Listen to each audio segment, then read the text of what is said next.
सत्कारमूर्ती आणि आपल्या सर्वांचे लाडके नेते श्रीयुत दिलीप मानेजी,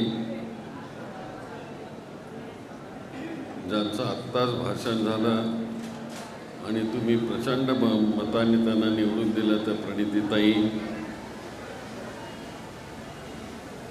त्यांच्याबरोबर दुसरं नाव तर घ्यावं लागेल उज्ज्वला ताई शिंदे, सीताराम मेत्रेजी, धनराज काडालीजी, चेतन नरोटेजी, प्रकाश यलगुलवारजी, सुरेश हसापुरेजी, मनोहर सपाटेजी, श्रीयुत काळुंगे सर, ज्याचा उल्लेख केला प्रणितीताईंनी आत्ता, त्यांचं भाषण सुरेख होतं आणि चांगलं काम करतात ते पृथ्वी दिलीप माने आणि त्यांचे सर्व कुटुंबीय, उपस्थित बंधू आणि भगिनींनो, खूप वेळ झाला आहे, बरीच भाषणं यामध्ये काढून टाकली आणि आता माझं हे शेवटचं भाषण त्यांनी इथं ठेवलेलं आहे. मी तुम्हाला मनापासून धन्यवाद देतो की दिलीपरावांचा आज 62वा वाढदिवस करण्याकरता आपण सगळे एकत्रित झालेलो. एक आनंदाचा दिवस तुमच्या आणि माझ्या आयुष्यामधला, की मी तर ब्रह्मदेव मानेंच्याही वाढदिवसाला मी आलो, एक नाही 3 वाढदिवसाला आलो. मी जुना कार्यकर्ता, ज्याचा उल्लेख या ठिकाणी दिलीपरावांनी केला. मला अनेक वेळेस वाटायचं की ब्रह्मदेव माने साहेब हे रागावलेले आहेत आणि आता काय करतील सांगता येत नाही, पण ते ज्या शब्दात सांगायचे की अरे आपण किती जरी म्हटलं तर सुशील कुमार हा काम करणारा माणूस आहे आणि त्याच्यात सगळं आम्हाला समाधान होऊन जायचं. तसंच दिलीपरावांचं आहे. दिलीपरावी अनेक वेळेस कधी कधी कार्यकर्त्यांना रागाने बोलतात आणि ते मला ते सांगत असतात की मी जरी साहेब रागाने बोललो तर त्याचं काम करणार आहे. ही जी भावना आहे माणुसकीची, ती अतिशय महत्त्वाची आहे.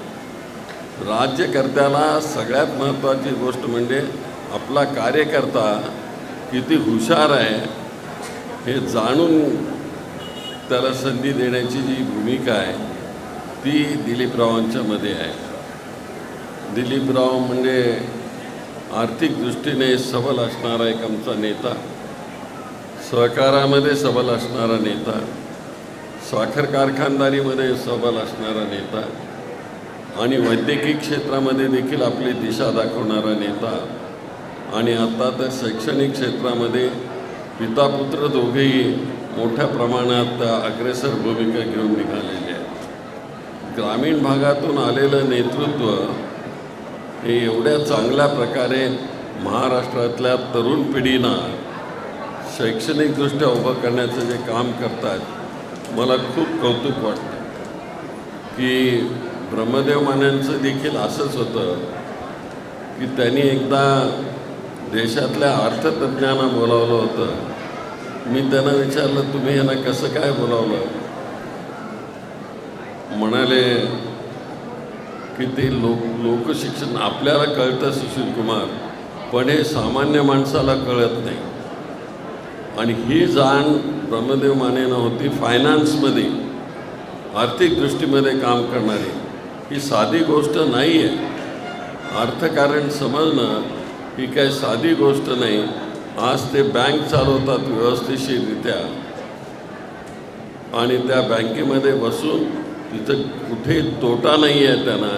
सरळ बँकेचा व्यवहार योग्य तऱ्हेनं चालवणं आणि बँका त्यांना फायद्यात आणणं हे ते काम बघत असतात.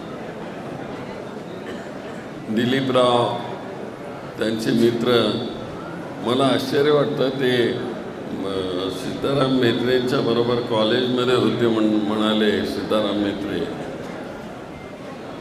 आणि हे तर तेवढंच सांगितलं त्याने, पण सीताराम म्हेत्रेने कॉलेजमध्ये त्यांनी काय खोड्या केल्या हे सांगितलंच नाही. कारण राजकारणात एवढा यशस्वी होणारा माणूस त्याच्या राजकीय शैक्षणिक जीवनामध्ये, कॉलेजच्या जीवनामध्ये खोड्या केल्याशिवाय पुढे जाऊच शकत नाही. हे माझं उदाहरण आहे म्हणून मी सांगतो. तर त्याला खोड्याही लागतात, त्याशिवाय आपल्या समोरचा माणूस खोडकर आहे का कसा आहे हे कळत नाही त्याला. आणि म्हणून ज्याच्यामध्ये सर्व गुण संपन्न आहेत अशा तऱ्हेचं व्यक्तिमत्व हे आमच्या दिलीप रावांच्यामध्ये आहे. त्यांनी स्पष्टपणाने सांगितलं की माणसं चुकतात, अनेक वेळेस चुकतात, एकदा नाही अनेक वेळेस चुकतात. चांगले माणसं चुकतात, पण ती चुकल्यानंतर त्याला करेक्ट करणं, व्यवस्थिशीर करणं आणि पुन्हा सरळ रस्त्यावर येणं हे अतिशय महत्त्वाचं आहे.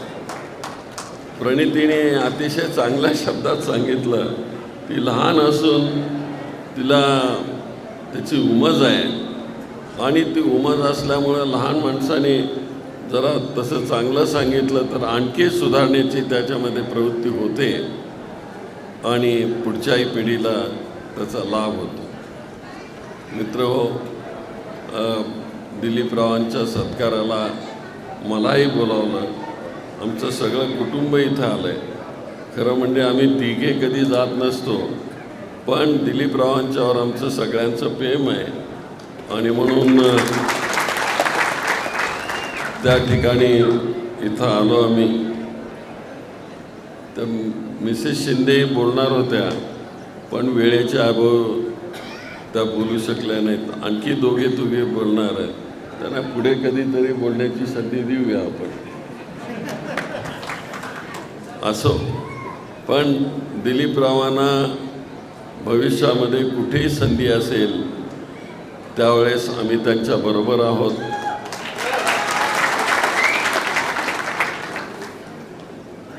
राजकीय क्षेत्र आहे आणि त्या क्षेत्रामध्ये माणूस पुढं जाण्याचा सातत्यानं प्रयत्न करत असतो. आता आपल्या तालुक्यामध्ये जाहीरपणानं कुठे काय बोलणं, ते साहेबांनी ते ह्यांना असं आश्वासन दिलं, माझं काय पुढे, असं होता कामा नये. आणि म्हणून ताईंनी सांगितलं की आपण सगळे एकत्रित राहूया आणि त्याच्यातून एक काँग्रेसची संघटना निर्माण करूया आणि एकत्रितपणानं काँग्रेसची संघटना निर्माण करून आणि जो काही हायकमान वरिष्ठ आपल्याला कॅन्डिडेट देईल त्याच्या पाठीमागे उभा राहून आपण प्रयत्न करूया, अशाच प्रकारची आपण भूमिका ठेवली पाहिजे. कारण निवडणुकीमध्ये मागणारे, आता माझ्याकडे चेतन नरोटेजी सांगत होते, एका मतदारसंघामध्ये 17 अर्ज आलेले आहेत आणि एका मतदारसंघामध्ये 3-4 अर्ज आलेले आहेत. ही कार्यकर्ते मोठ्या प्रमाणात असतात, शर्यत खूप मोठ्या प्रमाणात असते, हायकमांड ठरवते त्याच्यातूनही. ते हुशार लोक असतात दिल्लीत बसणारे, काय साधे नसतात आणि इथून जरी कळ लावणारे लोक असतात बरेचसे, त्यांनाही ते बरोबर करण्याचा प्रयत्न करतात. तर आपण सगळे योग्य वेळ आल्यानंतर योग्य तऱ्हेनं निर्णय होईल. आणि आम्ही एवढंच सांगू इच्छितो की दिलीपरावांच्या पाठीमागे आम्ही सगळे एकत्रितपणानं आहोत. आपण सगळ्यांना ज्या तऱ्हेनं या मतदारसंघामध्ये, आता खरं म्हणजे 2 मतदारसंघातले लोक आहेत इथं, उत्तरमध्ये आहे, दक्षिणमध्ये आहे. मी तर फार 1974 पासून त्या मतदारसंघामध्ये आहे. 1974 ते 78ला माझा मतदारसंघ बदलला आणि मग उत्तर सोलापूर आणि शहर असा झाला. पण राजकारणामध्ये ही प्रक्रिया बदलत असते आणि लोकही समजत असतात. मला वाटतं की लोकांनी योग्य तऱ्हेनं दिशा ओळखली पाहिजे की या देशामध्ये BJPचं काही चाललं. मी आपल्यालाही म्हणत होतो की जसं यावेळेस BJPचं काही थोडं चाललं तसं पूर्वी एकदा जनता राज्यामध्ये झालेलं होतं, पण लोकच त्याचा निर्णय देतात आणि तसा निर्णय याही वेळेस दिला. भविष्यामध्ये आपल्याला योग्य तऱ्हेनं काँग्रेसचं काम करावं लागणार आहे. त्याच्याकरता म्हणून तुम्हाला शुभेच्छा देतो आणि 62व्या वर्षाच्या निमित्तानं दिलीपरावांना मनापासून शुभेच्छा देतो की परमेश्वराने त्यांना उदंड आयुष्य देवो आणि अशाच तऱ्हेनं आयुष्य आरोग्य सर्व काही मिळत राहो हीच भावना व्यक्त करतो आणि रजा घेतो. जय हिंद, जय महाराष्ट्र.